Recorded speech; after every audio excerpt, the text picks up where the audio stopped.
Super കൺമണി സീരിയലിൻ്റെ latest promo വിശേഷങ്ങളിലേക്ക് എല്ലാവർക്കും സ്വാഗതം. അങ്ങനെ മാനസയെ വരുതിക്ക് നിർത്താൻ വേണ്ടിയിട്ട് അവളെ ഓരോന്ന് പറഞ്ഞ് മോഹിപ്പിക്കുകയാണ് സുമിത്ര.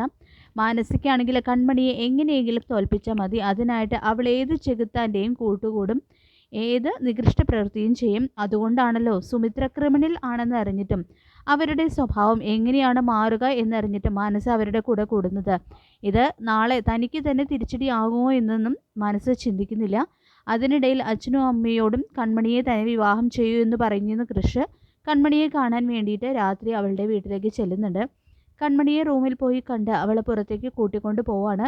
അവിടെ പോയി സംസാരിക്കുകയും ചെയ്യുന്നുണ്ട് കേട്ടോ കൃഷി. ഇതിനിടയിൽ താൻ സ്ട്രോങ് ആയിട്ട് നമ്മുടെ കാര്യം അച്ഛനോടും അമ്മയോടും സംസാരിച്ചിട്ടുണ്ടെന്നും കൃപയോടെ നമ്മൾ അമ്പലത്തിൽ വെച്ച് കല്യാണം കഴിച്ചു എന്നെല്ലാം പറയുകയാണ്.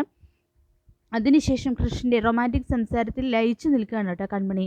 അങ്ങനെ അവർ അവരുടേതായിട്ടുള്ള റൊമാൻറ്റിക് ലോകത്തിൽ ലയിച്ചു ചേരുകയാണ്.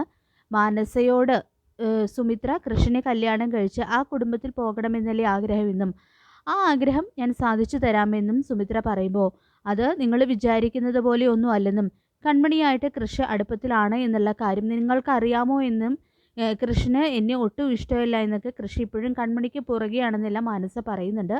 ഇത് കേട്ട് ഞാൻ മാനസയോട് ആ കുടുംബത്തിൽ ചെന്ന് കയറുന്ന കാര്യം സാധിപ്പിച്ചു തരാം, അതിന് കൃഷ്ണനെ കല്യാണം കഴിക്കേണ്ട കാര്യമൊന്നുമില്ല എന്നും പറയാണ്. ഇത് കേട്ട് നിങ്ങൾ എന്തായി പറയുന്നത്? കൃഷ്ണനെ കല്യാണം കഴിക്കാതെ ഞാൻ എങ്ങനെ ആ കുടുംബത്തിൽ പോകുമെന്ന് ചോദിക്കുമ്പോൾ ബലരാമൻ എന്ന് പറയുന്നുണ്ട് കേട്ടോ സുമിത്ര. ബലരാമനോ? അത് നിങ്ങളുടെ മകനല്ലേ എന്ന് മനസ്സ് ചോദിക്കുമ്പോൾ എൻ്റെ വളർത്ത മകൻ സാഗറിൻ്റെയും സുജാതയെയും ഇല്ലാതാക്കാൻ ഞാൻ വളർത്തിയ അവരുടെ തന്നെ മകൻ എന്നൊക്കെ പറയുമ്പോൾ അത് കേട്ട് മാനസ ഞെട്ടുന്നുണ്ട്. സ്നേഹിക്കുന്നവർക്ക് വേണ്ടി ജീവൻ തന്നെ കൊടുക്കുന്ന സ്വഭാവമാണ്. പക്ഷെ ബലരാമൻ ഒരിക്കലും അറിയില്ല അവൻ സാഗറിൻ്റെയും സുജാതയുടെയും മകനാണെന്ന്. മാനസ ആ കുടുംബത്തിൽ കയറി കഴിഞ്ഞാൽ പിന്നെ കൺമണിയെയും കൃഷ്ണനെയും തകർക്കാൻ എളുപ്പമാണ്. അങ്ങനെ സുമിത്രയുടെ ബ്രെയിൻ വാഷിൽ മയങ്ങി മാനസ ബലരാമനെ കാണാനായിട്ട് ചെല്ലുകയാണ്. ബലരാമനെ നടത്തിക്കുന്നുണ്ട്. അപ്പോൾ ബലരാമൻ്റെ മുറിവിൽ നിന്ന് ബ്രെഡ് വരുമ്പോൾ കൊണ്ടുപോയി ഡ്രസ്സ് ചെയ്യിക്കുകയൊക്കെ ചെയ്യുന്നുണ്ട്. അങ്ങനെ ബലരാമനെ ഇംപ്രസ് ചെയ്യിക്കാൻ വേണ്ടിയിട്ടുള്ള കാര്യങ്ങളൊക്കെ തുടങ്ങി വയ്ക്കുന്നുണ്ട് കേട്ടോ മാനസ. ബാലരാമനാണെങ്കിൽ ചെറിയൊരു ഇഷ്ടം ഇതേ സമയം മാനസയോട് തോന്നുകയും ചെയ്യുന്നുണ്ട്. പക്ഷേ സുമിത്രയുടെ ലക്ഷ്യം എന്താണെന്നും അതിൽ തന്നെ തന്നെ അവരെ കരുവാക്കുകയാണെന്നൊന്നും മാനസയ്ക്ക് അറിയില്ല. അവൾക്ക് എങ്ങനെയും കൃഷ്ണയും കൺമണിയും തോറ്റു കാണണം, തന്നെ ഇൻസൾട്ട് ചെയ്തതിന് അവരോട് പ്രതികാരം ചെയ്യണം, അത്ര മാത്രമേ മാനസ ഉദ്ദേശിക്കുന്നുള്ളൂ. നിങ്ങൾ ഇതുവരെ അനുഭവിച്ചതൊന്നുമല്ല ഇനി അങ്ങോട്ട് അനുഭവിക്കാൻ പോകുന്നു എന്ന് മാനസ ഇതേ സമയം മനസ്സിൽ ചിന്തിക്കുന്നുണ്ട്.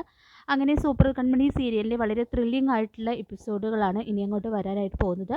ഈ റിവ്യൂ ഇഷ്ടപ്പെട്ടെങ്കിൽ ലൈക്ക് ചെയ്യുക, ചാനൽ കൂടി ഒന്ന് സബ്സ്ക്രൈബ് ചെയ്ത് സപ്പോർട്ട് ചെയ്യുക.